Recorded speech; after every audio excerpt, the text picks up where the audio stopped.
अस्सलाम वालेकुम दोस्तों, आज मैं जिस कहानी को एक्सप्लेन करने वाला हूँ उसका नाम है अपना अपना हिसाब। एक गांव में एक बादशाह रहता था जो अपनी जिंदगी में बहुत ही ज्यादा खुश था। उसके पास धन दौलत क्या क्या कुछ नहीं था। तो एक दिन बादशाह को ख्याल आया कि मैं दुनिया में अपनी जिंदगी जो है वो बहुत ही ज्यादा खूबसूरत गुजार रहा हूँ, तो क्यों ना मैं अपनी जो आखिरत की जिंदगी है उसको भी चेक करूँ कि मेरे साथ आखिरत में क्या होने वाला है। मैं ये देखना चाहता हूँ कि मेरे साथ आखिरत में क्या होगा। बादशाह ने अपने गुलामों को बुलाया और कहा कि जाओ पूरे शहर में ये ऐलान करवाओ कि जो बादशाह की कब्र में एक रात गुजारेगा, बादशाह उसको इसके बदले अपनी बेटी का रिश्ता और आधी बादशाही का हिस्सा देगा। गुलामों ने ये बात सुनी और शहर की तरफ चल पड़े और शहर जाकर ऐलान किया कि सुनो सुनो सुनो, बादशाह का ये हुक्म है कि जो बंदा मेरी कब्र में एक रात गुजारेगा मैं उसको अपनी बेटी का रिश्ता और आधी बादशाही दूंगा। तो सब लोग सुन के बहुत हैरान हो गए। सब लोगों ने सोचा कि ना भाई ना, जान है तो जहान है, हम ऐसा काम क्यों करें।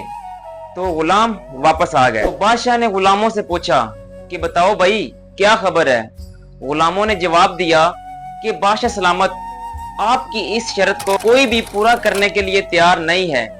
बादशाह ये बात सुन के बहुत ही ज्यादा परेशान हुआ। तो इसी दौरान एक फकीर आया दरवाजे पे। उसने कहा कि जो बादशाह ने शर्तें रखी हैं वो सारी शर्तें मैं पूरी करने के लिए तैयार हूँ। तो गुलाम बोला कि फकीर बाबा ये काम बहुत मुश्किल है। तो फकीर ने कहा कि मेरे आगे पीछे रोने वाला कोई नहीं है, अगर मुझे कुछ हो गया तो मेरा पीछे कोई नहीं है। तो गुलाम ने बोला कि ठीक है बाबा आ जाओ। तो गुलाम फकीर बाबा को बादशाह के सामने लेकर हाजिर हुआ। बादशाह ने पूछा कि ये कौन है।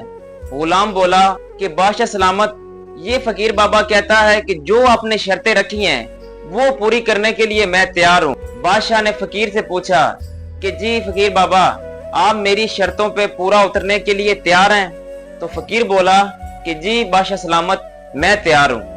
तो बादशाह ने कहा कि ठीक है, इसको नहलाओ और अच्छा लिबास पहनाओ और मेरी कब्र में दफन कर दो। तो गुलामों ने ऐसा ही किया, फकीर को बादशाह की कब्र में दफन कर दिया। अगले ही दिन बादशाह ने सारे मजमे को इकट्ठा किया और ये बोला कि जाओ भाई उस फकीर को लेकर आओ जिसको आपने कल मेरी कब्र में दफन किया था। तो गुलामों ने बोला कि जी बादशाह सलामत, जैसे आपका हुक्म। गुलाम गए और उस फकीर को कब्र से उठाकर ले आए। जैसे ही बादशाह के सामने पेश किया तो बादशाह ने पूछा कि जी फकीर बाबा, मुझे बताओ कि आपके साथ रात को क्या हुआ था।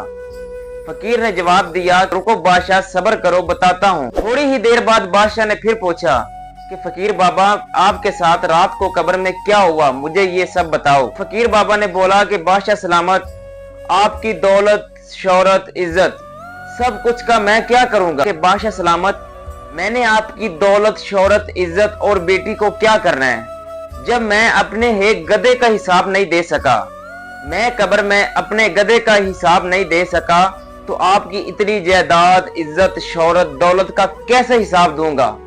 ये बात सुन के बादशाह बहुत परेशान हुआ और अपनी सारी दौलत गरीबों में तकसीम कर दी। इस वीडियो से हमें क्या सीख मिलती है कि हमें कुछ आखिरत के लिए भी करना चाहिए। ये दुनियावी जिंदगी है। अगर मेरी वीडियो अच्छी लगी हो तो लाइक करें, कमेंट करें, दोस्तों के साथ शेयर करें और मेरे चैनल को सब्सक्राइब करें। हमारी अगली वीडियो आने तक इंतजार करें। तब तक के लिए खुदा हाफिज।